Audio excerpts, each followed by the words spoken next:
जैसे मुनियों के लिए मूलाचार है या आचार सार है या चारित्र सार है, वैसे कोई आरिका माताओं के लिए स्पेशल ग्रंथ है? हमारे दिगंबर जैन साहित्य में, संस्कृति में ऐसा आरिका माताओं के लिए कोई अलग से ग्रंथ लिखा नहीं गया है। तो क्या कहा गया? जो जो मुनियों की विधि है, चर्या है, वही आरिका माताओं की चर्या है। सिर्फ 2-3 बातें थी, उसको अलग से बता दिया कि आरिकाओं ने क्या नहीं करना, क्या करना। केवल 2-4 बातें भिन्न थी, उसे मूलाचार में अलग से बता दिया और बाद में क्या कह दिया? जैसी जैसी श्रमण की चर्या है वैसे ही श्रमणी की चर्या है।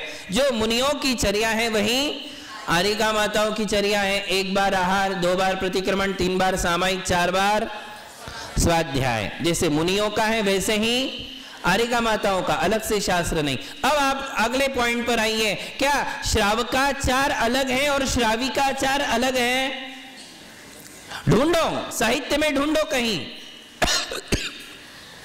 कि कहीं ऐसा लिखा है कि श्रावकों के लिए ये ग्रंथ और श्राविकाओं के लिए ये ग्रंथ है ही नहीं। एक भी श्राविकाचार नहीं लिखा गया। आज जितने भी पूर्वाचार्यों के शास्त्र लाइब्रेरी में रखे हुए हैं, उनकी सूचियां देखो, आपको एक भी श्राविकाचार नहीं मिलेगा। क्या लिखे गए?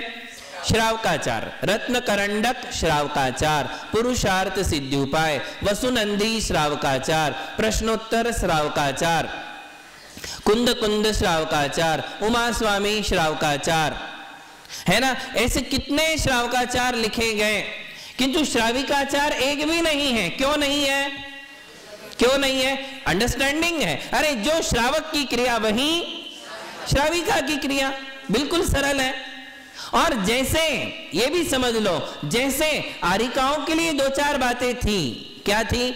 कि मुनि लोग निर्वस्त्र हैं, आरिकाओं ने साड़ी पहनना है। मुनि खड़े खड़े आहार, माताओं ने बैठे बैठे आहार। बात बताई थी ना। ऐसे श्राविकाओं के लिए यदि कोई बात होती तो बता देते कि श्रावकों की इस चर्या में श्राविकाओं ने ये काम नहीं करना। लिखा है क्या किसी ग्रंथ में? आपने तो पढ़ा ही नहीं है। किंतु उन विद्वानों से पूछो, उन स्वाध्याय प्रेमियों से पूछो कि आपने इतना स्वाध्याय किया है, आप इतना स्वाध्याय करते हो, उपदेश देते हो, कहीं एक पंक्ति, एक वाक्य ऐसा बताओ कि श्रावक की चर्या में से इतनी बातें श्राविकाओं के लिए माइनस है। ऐसा यदि होता तो लिखा जाता ना। इसका अर्थ क्या है? अर्थ समझ रहे हो कि जो श्रावक की क्रिया है वह सब श्राविका की क्रिया है। श्रावक दर्शन करेगा तो श्राविका भी, श्रावक स्नपन करेगा तो श्राविका भी, श्रावक यदि पूजन करेगा तो श्राविका भी, श्रावक स्तवन करेगा तो श्राविका भी, और श्रावक यदि जप करेगा, ध्यान करेगा तो श्राविका भी जप और ध्यान कर सकती है। श्रावक मुनियों के लिए आहार देगा तो श्राविका भी आहार देगी। आप बताओ तो कौन सा ऐसा ग्रंथ है जिसमें ये कहा गया कि ये 6-7 क्रियाओं में से श्रावक ने ये करना, श्राविका ने ये नहीं करना? यदि ऐसा लिखा होता, यदि ऐसा कुछ होता तो हमें पढ़ने को मिलता। तो कहने की बात सिर्फ यही है और स्पष्ट है कि जो श्रावक के आचार है वही श्राविका के आचार है। इसको अलग से सिद्ध करने की आवश्यकता, अलग से कब सिद्ध करना पड़ता? जब अलग से श्राविकाचार होते, वो भी नहीं है। या अलग से कब सिद्ध करना पड़ता? श्रावक के अलावा श्राविकाओं के लिए कोई बिंदु लिख करके चले जाते कि भैया ऐसा ऐसा अलग है, किंतु कुछ भी अलग नहीं है। मुनि और आरिका के बीच में तो कुछ ना कुछ अंतर है, किंतु श्रावक के धर्म में और श्राविका के धर्म में किंचित मात्र भी अंतर नहीं है, 1 पैसे का भी अंतर नहीं है। जो जो श्रावक कर सकता है वो सब क्रिया श्राविका कर सकती है। इसके लिए अलग से ग्रंथों में कोई प्रमाण नहीं, कोई वाक्य नहीं है। बात स्पष्ट हो गई। इसलिए दोनों के लिए समान ग्रंथ है और दोनों के लिए कैसे दर्शन करना, कैसे अभिषेक करना, कैसे पूजन करना आदि का वर्णन है। तो मैं आपके लिए बता रहा था कि अभिषेक पूजा से अलग क्रिया नहीं है, अभिषेक करना भी भगवान की पूजा ही है। ये तो हमने व्यवहार नय का आश्रय लेते हुए कि जिससे स्थिति स्पष्ट हो जाए, इसलिए मैंने दर्शन के बाद स्नपन कहा, स्नपन के बाद पूजन कहा। जबकि सीधे है दर्शन के बाद पूजा। क्या है? क्योंकि अभिषेक पूजा में ही आ जाता है, वो अलग से नहीं है। इसलिए जो लोग केवल पूजा कर रहे हैं, अभिषेक नहीं कर रहे हैं, उन्होंने समझ लेना चाहिए कि हमारी क्रिया अभी अधूरी है। ये सारी बातें आप समझ लीजिए। जो नियम बनाया जा रहा है, जो भी नियम बनाते हो उसमें जिनाज्ञा ढूंढो, जिनेंद्र भगवान की क्या आज्ञा है। जैसे गर्भालय को लेकर के ले लो कि गर्भालय की बात है, तो क्या गर्भालय के लिए अलग से किसी श्रावकाचार में लिखा है कि इन्होंने जाना उन्होंने नहीं जाना? कोई शास्त्र का आधार है क्या आधार कि नहीं जाना चाहिए? अरे गर्भ आलय शब्द क्या है बताओ तो जरा, क्या है? गर्भालय। गर्भ कौन धारण करती है? पुरुष धारण करती कि महिला? जिस महिला ने तीर्थंकर भगवान को गर्भ में धारण किया, उस महिला को गर्भालय में जाने को कौन रोक सकता है और कैसे रोका जा सकता है? गर्भालय तो होता ही महिलाओं के लिए है। पुरुष भी जा सकते हैं, महिला भी जा सकती है। किसने मना किया है? कोई एक ग्रंथ का प्रमाण तो दो, किसी एक ग्रंथ में जिसने भी जहां भी मना किया है, जहां से भी ये बात प्रारंभ हुई है, यदि वो जिनवाणी में नहीं है तो वो क्या है? मनमानी है। क्या है? यदि ये लिखा जाएगा कि गर्भालय में महिलाओं का जाना निषिद्ध है, जबकि आपको पता है भगवान का जब जन्म होता है तो ये बात सबके लिए विदित है।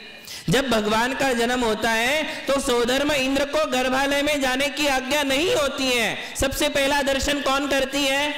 शची इंद्राणी। वही भगवान को लेने के लिए जाती है, पुरुष नहीं जाते हैं। भगवान बालक को लेने के लिए कौन जाती है? इंद्राणी। और वो पहला दर्शन करती है। फिर दूसरे नंबर पर कौन दर्शन करेगा?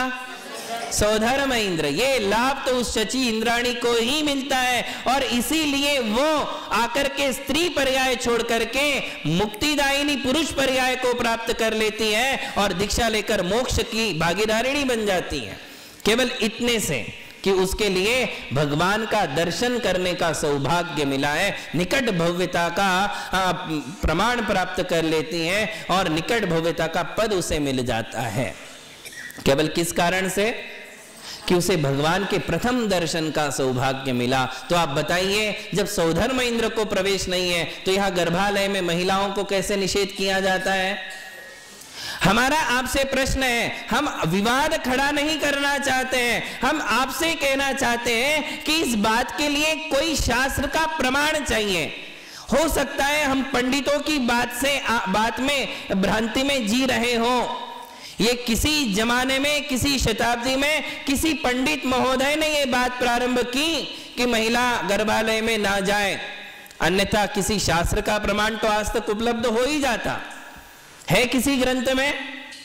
हम इसीलिए कह रहे हैं कि श्रावक और श्राविकाओं के आचार में फर्क करने वाला कोई ग्रंथ है? यदि नहीं है तो फिर ये मनमानी क्यों? इसलिए बात समझ लें, अभिषेक पूजा का ही एक अंग है और पूजा जैसे श्रावक के लिए है वैसी ही श्राविका के लिए है। वो भी सारी वे क्रियाएं कर सकती है जो एक श्रावक कर सकता है। ये सारे पूर्वाचार्यों के ग्रंथ में लिखा हुआ है। इतना ही नहीं, आचार्य श्री ज्ञान सागर जी महाराज के द्वारा जयोदय काव्य लिखा गया, सुदर्शनोदय काव्य लिखा गया, सुदर्शनोदय काव्य में भी उन्होंने ये लिखा है कि मनोरमा ने वे सारे कार्य किए जो उसके पति ने किए थे। वो भी मंदिर गई, उसने भी अभिषेक किया, उसने भी पूजन किया। ये सारी बातें हमारे लिए शास्त्रों में पढ़ने को मिलती हैं। इसलिए इस बात को आप समझ लें कि अभिषेक पूजा का ही एक अंग है। पूजा में अभिषेक अपने आप आ जाता है। अब हमें विधि क्या है कि किस प्रकार से ये करना चाहिए, ये अगली बात आती है। किंतु उसके पहले आज हम एक और बात पर विचार करेंगे कि अभिषेक क्यों करना चाहिए, क्यों करना चाहिए भगवान का अभिषेक, ये विधि क्यों है, पूर्वाचार्यों ने अभिषेक की विधि क्यों लिखी है, किस लिए की जाती है। तो आप लोग रोज अभिषेक करते हो, किंतु इस बात पर हम विचार नहीं करते कि ये क्रिया क्यों हुई, क्यों भगवान का अभिषेक किया जाता होगा? भगवान साक्षात जब होते हैं तब उनका अभिषेक नहीं होता है, पता है आपको? जब भगवान का जन्म होता है तब जन्माभिषेक होता है, जब वे राज्य प्राप्त करते हैं तब राज्याभिषेक होता है, जब वे दीक्षा लेने के लिए निकलते हैं तो दीक्षा का एक अलग अभिषेक होता है, दीक्षाभिषेक। किंतु जब भगवान केवल ज्ञानी बन जाते हैं, समो शरण में विराज जाते हैं, उसके बाद उनका अभिषेक। और हमने मंदिर में जिनकी स्थापना की है उन्हें हमने क्या माना है? भगवान ही तो माना है। जब आप उनके लिए सर्वज्ञ भगवान मान रहे हो और साक्षात समो शरण में तो अभिषेक होता ही नहीं, फिर इनका अभिषेक कैसे किया जा सकता है? बात समझ में आ रही है आपके? साक्षात मुनियों का अभिषेक होता है क्या? किंतु मुनि की प्रतिमा का अभिषेक हो जाता है। भगवान का अभिषेक होता है क्या? नहीं, किंतु भगवान की प्रतिमा का अभिषेक हो जाता है। क्यों किया जाता है? ये बहुत बड़ा प्रश्न है, और जब तक ये प्रश्न नहीं सुलझेगा अनेक बातों में हम अटक जाएंगे, उलझ जाएंगे। बहुत ऐसी बातें जहां उलझने बिल्कुल संभावित है, निश्चित है। तो इस बात को समझ लीजिए कि भगवान के जो 5 कल्याणक होते हैं, किनके? तीर्थंकर भगवान के। वे एक बार में 5 कल्याणक, भाई मूर्ति के 5 कल्याणक 5 दिन में कर डालते हम, कभी कभी एक दिन में भी 5 कल्याणक हो जाते हैं। जब संक्षिप्त विधि की जाती है पंचकल्याणक की, तो भगवान की संक्षिप्त लघु पंचकल्याणक एक दिन में भी हो जाया करती है, उसमें 5 कल्याणक हो जाते हैं। किंतु जब साक्षात भगवान होते हैं तो उनके 5 कल्याणक को उनकी पूरी आयु लग जाती है। क्या लग जाती है? गर्भ अवस्था से लेकर निर्वाण तक, तब तक में 5 कल्याणक होते हैं। गर्भ कल्याणक हो जाने के बाद जन्म कल्याणक, जन्म कल्याणक के बाद जब दीक्षा होगी तब दीक्षा कल्याणक, फिर जब उन्हें केवल ज्ञान हो जाएगा तब ज्ञान कल्याणक, और जब मोक्ष चले जाएंगे तब मोक्ष कल्याणक। तो साक्षात भगवान के जो 5 कल्याणक होते हैं उसमें उनकी पूरी जीवन मर्यादा होती है, पूरी उम्र होती है, पूरी आयु होती है, किंतु प्रतिमा में एक ही दिन में हो जाते हैं। दूसरी बात, जब भगवान का जन्म कल्याणक हो रहा है तब गर्भ कल्याणक वाला मैटर समाप्त हो जाता है साक्षात भगवान का। जब वे दीक्षा लेते हैं तो जन्म कल्याणक वाली सारी क्रिया बंद हो जाती है। जब वे केवल ज्ञान प्राप्त करते हैं तो दीक्षा कल्याणक वाला मैटर खत्म हो जाता है, और जब वो मोक्ष चले जाते हैं तो केवल ज्ञान कल्याणक वाला मैटर क्लोज हो जाता है। फिर आगे आगे कल्याणक वाली बातें होती हैं। किंतु भगवान में देखो अंतर, हमें जो समझना है वो अंतर यहां समझना है। इस प्रतिमा में, जिस प्रतिमा की स्थापना हमने मंदिर में की है, उस मंदिर की प्रतिमा में कितने पंच कल्याणक है भाई? 1 कल्याणक वाले भगवान है कि 5 कल्याणक वाले भगवान है? 5 कल्याणक वाले भगवान है। इस मूर्ति में 5 कल्याणक के संस्कार किए हैं। और मैंने कहा कि जब भगवान का जन्म होता है तो गर्भ कल्याणक वाला मैटर क्लोज हो जाता है, किंतु इस प्रतिमा में जब जन्म कल्याणक के संस्कार किए जाते हैं तब उस प्रतिमा में कितने कल्याणक संस्कार है? 2 कल्याणक के। एक गर्भ कल्याणक वाले संस्कार भी है, और सबसे पहले कौन से संस्कार किए? गर्भ कल्याणक के। फिर किसके किए? जब 2 कल्याणक के संस्कार हो गए तो वो प्रतिमा कितने कल्याणक वाली हो गई?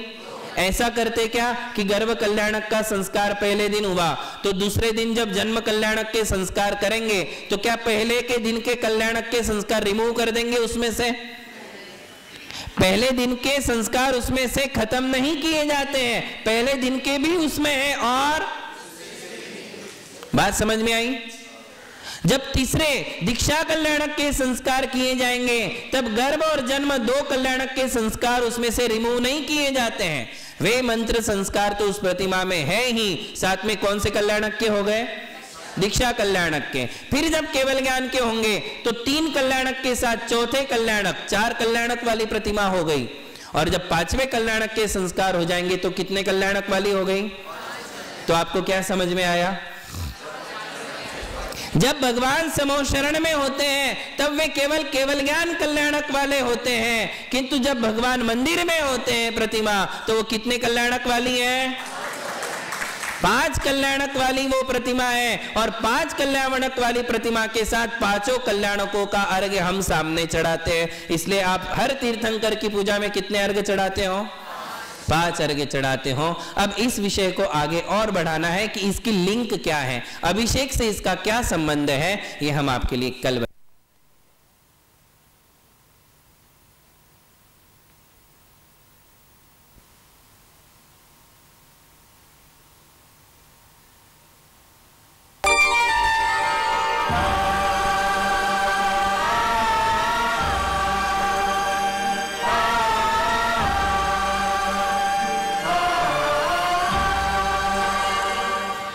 एक सुर एक ताल एक लय है, नमोकार मंत्र सा पवित्र सूर्योदय है, समाज हित ही जिनका उद्देश्य है, ऐसे परम पूज्य मुनि महाराज की जय है।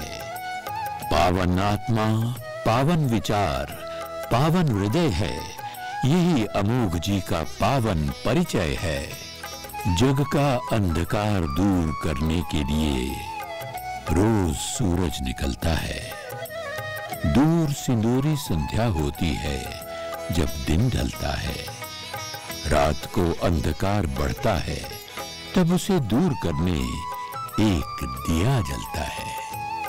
धूली धूली सी हरियाली से आभा लुटा रहा था दुलिया, भीनी भीनी कुसुम सी खुशबू से स्नेह बिखरा रहा था कुसुम्बा। शीतल शीतल ओस भावों की फैली थी चारों ओर, रुनझुन मीठी मीठी रागनियां थी, समा था भाव विभोर। मां कनकलता जी ने दिया जन्म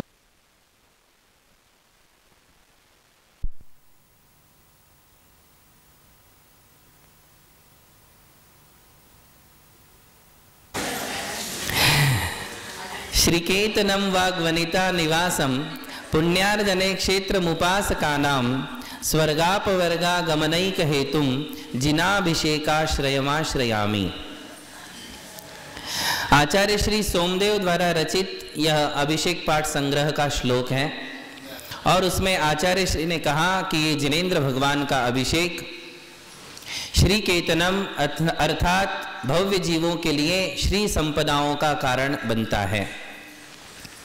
विषय हमारा चल रहा था कि हम भगवान का अभिषेक करते हैं जबकि साक्षात तीर्थंकरों का समौ शरण में अभिषेक नहीं होता है। जब समौ शरण में नहीं होता है तो हम मंदिर जी में भगवान का अभिषेक क्यों करते हैं? हम उन्हें तीर्थंकर ही तो मानते हैं, सर्वज्ञ ही तो मानते हैं, वीतराग ही तो मानते हैं, तो फिर हम उनका अभिषेक कैसे करें? तो इसका उत्तर आपके लिए कहा जा चुका था कि हमारे मंदिर में जो स्थापित किए हुए भगवान हैं वे किसी एक कल्याणक वाले तीर्थंकर नहीं हैं। साक्षात तीर्थंकर को हम किसी एक कल्याणक में ही देख सकते हैं। जब वे बालक होते हैं तो बालक का ही रूप दिखेगा, जब वे मुनि होते हैं तो मुनि का ही रूप दिखेगा, तब बालक का रूप भी नहीं मिलेगा और भगवान का रूप भी, तीर्थंकर अर्थात सर्वज्ञ रूप भी नहीं मिलेगा। जब वे सर्वज्ञ और वीतरागी होकर के समौ शरण में विराज जाते हैं, अब उनके गर्भ जन्म और तप कल्याणक वाले रूप के दर्शन नहीं होंगे। जब वे मोक्ष चले जाते हैं तो उनके चारों पांचों कल्याणकों के दर्शन नहीं हो पाते हैं। पांचवें कल्याणक में वे मोक्ष जाते हैं और देवगण उनके मोक्ष कल्याणक की पूजा करते हैं। किंतु हमने मंदिर में जो तीर्थंकर भगवान की स्थापना की है वो 1, 2 या 3 कल्याणक वाले नहीं, 5 कल्याणक वाले भगवान हैं। भगवान की मूर्ति में हम 5 कल्याणकों को देख लेते हैं। बात समझ में आई? तीर्थंकर की जो प्रतिमा है वो प्रतिमा 5 कल्याणक वाली है, इसलिए उसके साथ 5 कल्याणकों का व्यवहार होता है। हम उन्हें गर्भ कल्याणक वाला भगवान भी देखते हैं, हम उसी प्रतिमा में जन्म कल्याणक वाला भगवान भी देखते हैं, तप कल्याणक वाले भगवान का भी दर्शन करते हैं, ज्ञान कल्याणक वाले भगवान का भी दर्शन करते हैं और मोक्ष कल्याणक वाले भगवान का भी दर्शन हम उसी में करते हैं। इसलिए प्रतिदिन जो आप लोग पूजाएं करते हो अलग अलग तीर्थंकर की, उसमें पूजा के बाद हम 5 अर्घ्य चढ़ाते हैं, गर्भ जन्म तप ज्ञान और निर्वाण। 5 कल्याणक का अर्घ्य हम प्रतिमा के सामने चढ़ा रहे हैं, अर्थात स्पष्ट है कि हम उस प्रतिमा के साथ 5 कल्याणक वाला व्यवहार कर सकते हैं। कोई दिक्कत नहीं। इसलिए देखो आप मंदिरों में तीर्थंकर माता और उसके 16 सपनों का भी जो है चित्र कई बार गर्भालयों में आपको देखने को मिलेगा। गर्भालय के भीतर ही माता और माता के 16 सपने ऐसे निकाल देते हैं, या फिर गर्भालय के बाहर होंगे। वो किसका प्रतीक है? गर्भ कल्याणक का। 5 चित्र हम 5 कल्याणकों के लगा लेते हैं, इसे गर्भालय कहा जा रहा। क्या कहा जा रहा? ये समझ लो आप कि ये गर्भालय गर्भ कल्याणक का ही प्रतिनिधि है, ये गर्भ कल्याणक की याद दिलाने वाला है।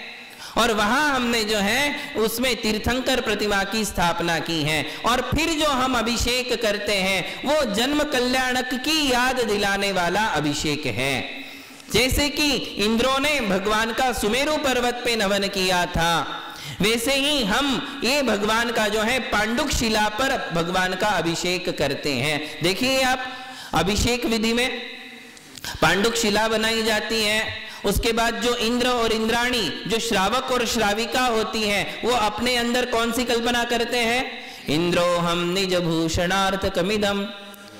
श्रावक अपने आप में सौधर्म इंद्र की स्थापना करता है, और श्राविका अपने आप में शची इंद्राणी की स्थापना करती हैं। क्यों? क्योंकि दोनों ने वहां सुमेरु पर्वत पर भगवान का अभिषेक, असंख्य देवी देवताओं ने भगवान का अभिषेक किया था। सिर्फ सौधर्म इंद्र या ईशान इंद्र ही अभिषेक करता है ऐसा जरूरी नहीं है, शची इंद्राणी भी भगवान का अभिषेक करती हैं। और खास करके भगवान बालक का अभिषेक होने के बाद उनको पोंछना, उनका अलंकार करना, ये सब कार्य कौन करती है? इंद्राणी ही करती है। क्या दिक्कत है? कोई तकलीफ है? कल बताया था कि प्रथम दर्शन भगवान का किसने किया था? इंद्राणी ने ही किया था। अरे क्या इसमें दिक्कत है? कोई तकलीफ ही नहीं है कि कोई श्राविका शची इंद्राणी बनकर भगवान के पास जाए, भगवान की प्रतिमा को स्थापित करे, भगवान की प्रतिमा का अभिषेक करे, इसमें किसी प्रकार की कोई दिक्कत नहीं है। हरिवंश पुराण के 8वें सर्ग में जिनसेन आचार्य ने लिखा है कि ततो गंधोदकै कुंभै रभ्य सिंचन जगत प्रभुम पयोधर भरा नम्रा नामनाम वर्षा इव भूभृताम। बोले नम्रीभूत देवियों ने सुगंधित जल से भरे कलशों द्वारा भगवान का अभिषेक किया। कई लोग इस तर्क को प्रस्तुत करते हैं, इसलिए हमने ये बात बताई कि इंद्राणी थोड़ी ना करती हैं। इसका 8वीं शताब्दी का प्रमाण हमारे हरिवंश पुराणकार जिनसेन आचार्य ने दे दिया। ठीक है ना? तो ये प्रमाण हमारे सामने है कि इंद्राणी ने अभिषेक किया। इसी प्रकार श्राविकाएं भी अभिषेक कर सकती हैं। एक शुद्ध वंश और कुल परंपरा का आचार पालन करने वाली महिला भी भगवान का अभिषेक कर सकती हैं। हमारे आगम में दोनों प्रकार का वर्णन है, कौन अभिषेक कर सकता है और कौन अभिषेक नहीं कर सकता है, पुरुषों के लिए भी और महिलाओं के लिए भी।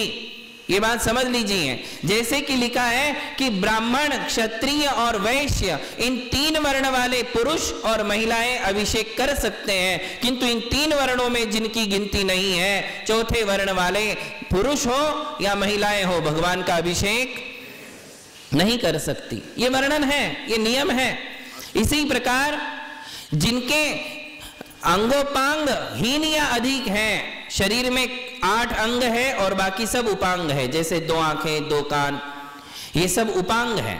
और 8 अंग होते हैं, हमने आपको बताया था, एक सिर है, छाती है, पेट है, पीठ है, 2 हाथ है, 2 पांव है, ये 8 अंग है। इसके अलावा जो अंगुलियां हैं, नाक है, कान है, आंखें, ये क्या कहलाते हैं? उपांग। इन 8 अंग और उपांगों में यदि कमी है, कोई एक अंग भी कम है, तो फिर वो पुरुष हो या महिला अभिषेक नहीं कर सकते। यानी दोनों बातें आ गई। इसमें भी अनेकांत है। क्या है? देखो हमारा अनेकांत धर्म, पुरुष हो या महिला अभिषेक कर भी सकते हैं और नहीं भी कर सकते। कब नहीं कर सकते?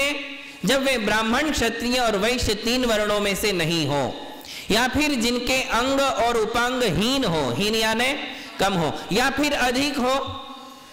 यदि अंगुलियां ज्यादा है, शरीर नॉर्मल सिचुएशन में नहीं है, तो फिर वो पुरुष हो या महिला, दोनों भी अभिषेक नहीं कर सकते। जो नियम है वो नियम है। इसके अलावा कहा गया है कि जो अति वृद्ध या अति बाल हैं, कैसे हैं?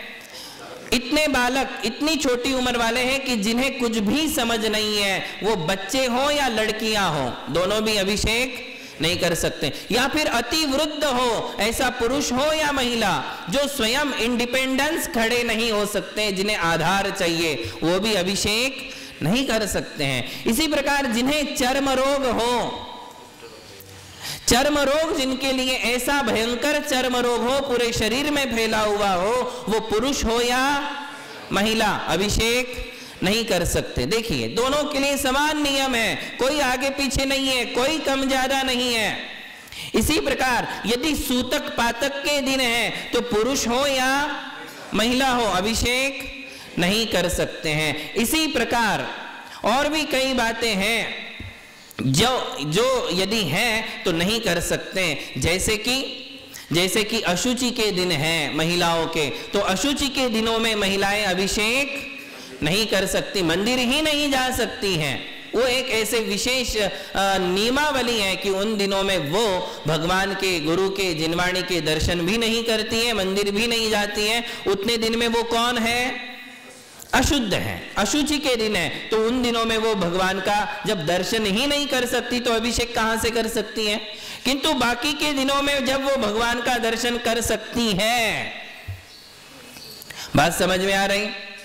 दर्शन करने के लिए वो शुद्ध है या अशुद्ध है, समझने की बात करी है। देखिए पहला तर्क जो सामने से हमारे लिए मिलता है, सबसे पहला तर्क क्या मिलता है कि महिला अशुद्ध है, अभिषेक नहीं कर सकती है। भैया वो दर्शन कर सकती है क्या? बोले हाँ। क्यों? शुद्ध है। माला फेर सकती है क्या? बोले हाँ, शुद्ध है। आहार दान दे सकती है क्या? बोले हाँ, शुद्ध है। जो अभिषेक नहीं कर सकती, केवल दर्शन कर सकती है, पूजन कर सकती है, शास्त्र छू सकती है, मंदिर की मालाएं छू सकती है, गुरुओं का आहार बना सकती है और आहार दे भी सकती है, वो महिला अभिषेक क्यों नहीं कर सकती? वहां कौन सी ऐसी अशुद्धि है? सबसे पहला प्रश्न है। देखिए अशुद्धि का सबसे बड़ा प्रश्न कौन सा उपस्थित होता है कि आहार में वो गुरुओं के सामने क्या बोलती है? मन शुद्धि, वचन शुद्धि, काय शुद्धि। क्या बोला इसमें? गुरुवर मेरा मन शुद्ध है, मेरे वचन शुद्ध है और मेरा काय शुद्धि यानी शरीर शुद्ध है। ये कैसे कह दिया आपने? यदि वो महिला जिन विद्वानों के अनुसार, जिन पंडितों के अनुसार, क्योंकि ये पंडितों की परंपरा है, श्रमण परंपरा नहीं है, ये भगवान महावीर की परंपरा या मत नहीं है कि महिला अभिषेक नहीं कर सकती। ये किसी भी एक पूर्वाचार्य का मत या परंपरा नहीं है कि महिला अभिषेक नहीं कर सकती। उन्होंने कहीं भी मना किया नहीं है।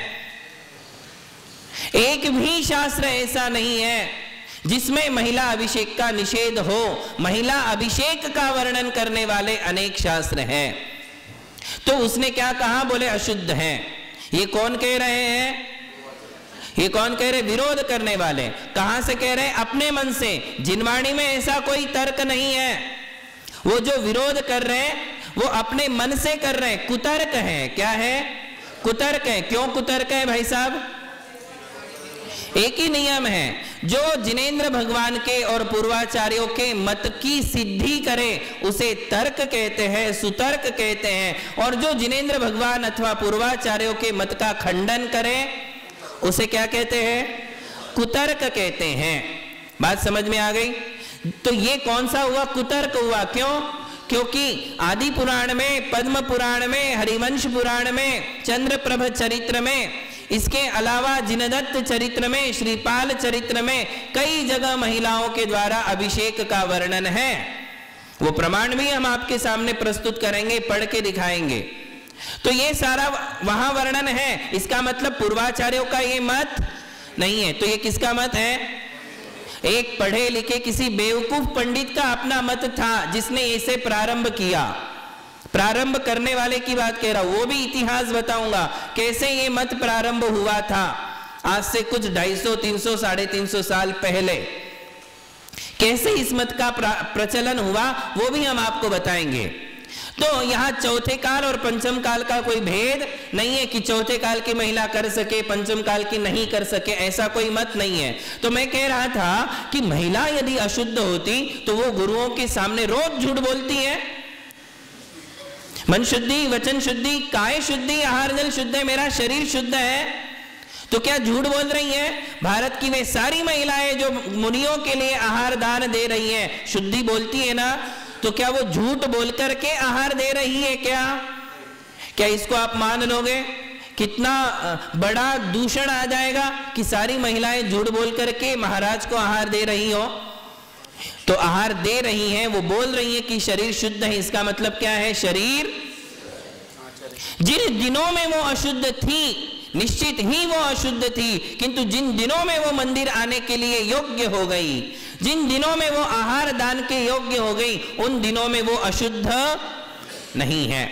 अशुद्ध महिला आहार दान तो दे ही नहीं सकती थी, किंतु क्या दीक्षा ले सकती थी? एक आचार्य क्या हरिका माताओं पर मूलगुणों के संस्कार कर सकेंगे यदि महिला अशुद्ध हो? तो बताइए आप। देखिए इसमें कई प्रकार की जो है बाधाएं उत्पन्न होती हैं। यदि महिला अशुद्ध होती तो क्या वो बाल ब्रह्मचारिणी अवस्था में छोटी उम्र में दीक्षा ले सकती थी? और क्या कोई आचार्य उनके ऊपर संस्कार कर सकते थे? अशुद्ध महिलाओं पर संस्कार होंगे? अशुद्ध महिलाएं दीक्षा लेने की पात्र हैं?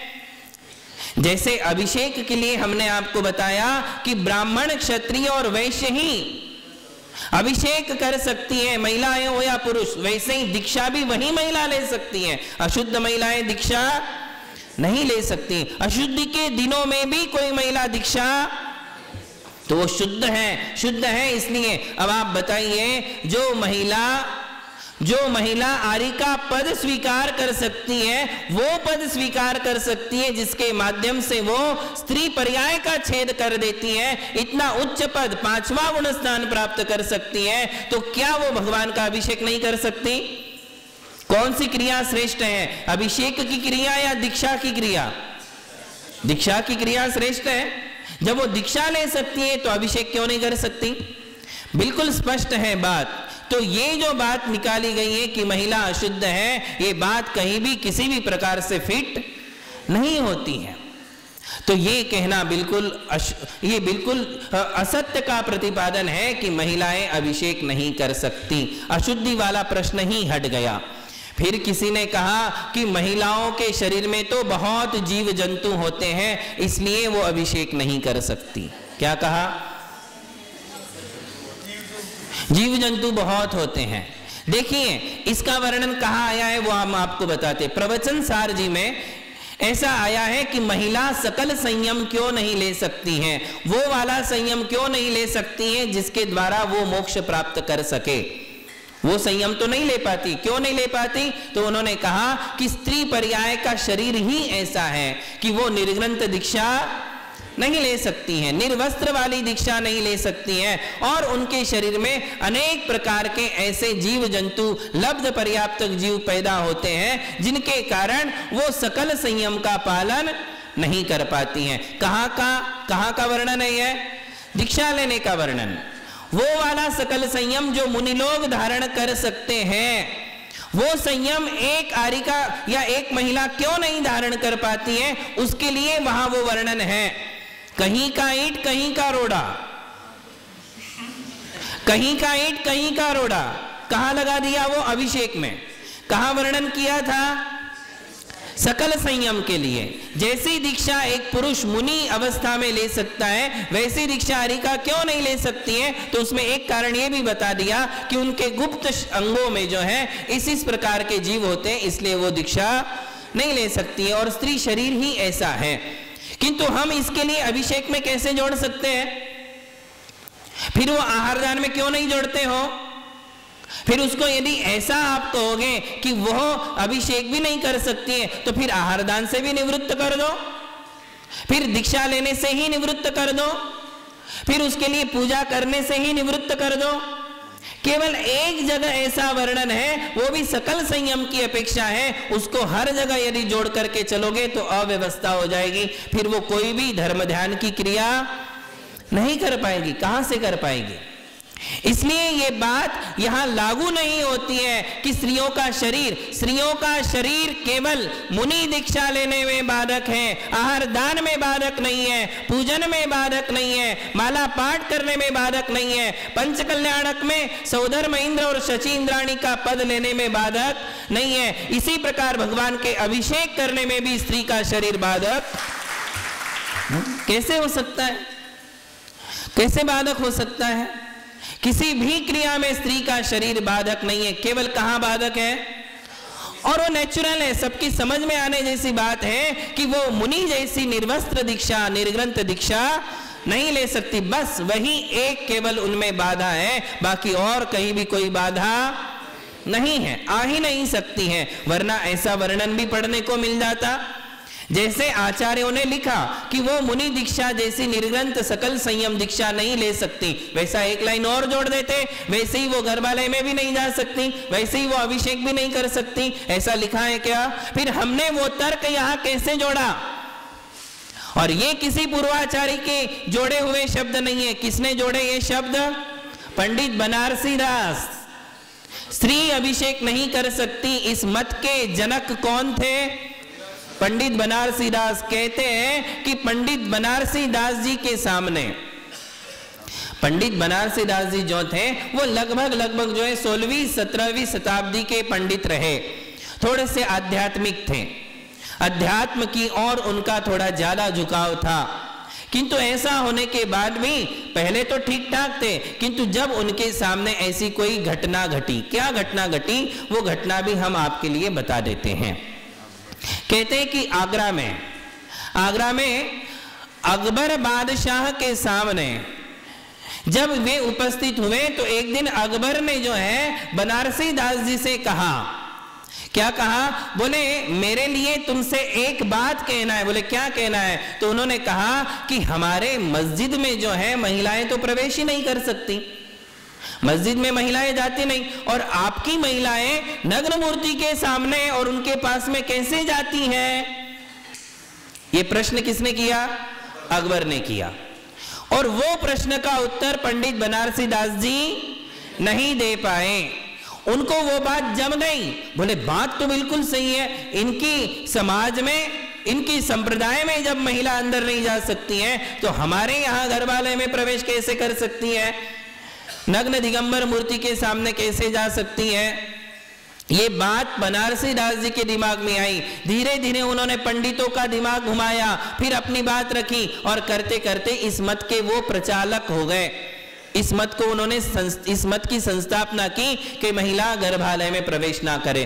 किंतु वो एक बात भूल गए कि यदि कोई महिला वीतराग भगवान की प्रतिमा के पास नहीं जा सकती है तो सरागी निर्ग्रंथ मुनियों के पास में वो कैसे जा पाएगी?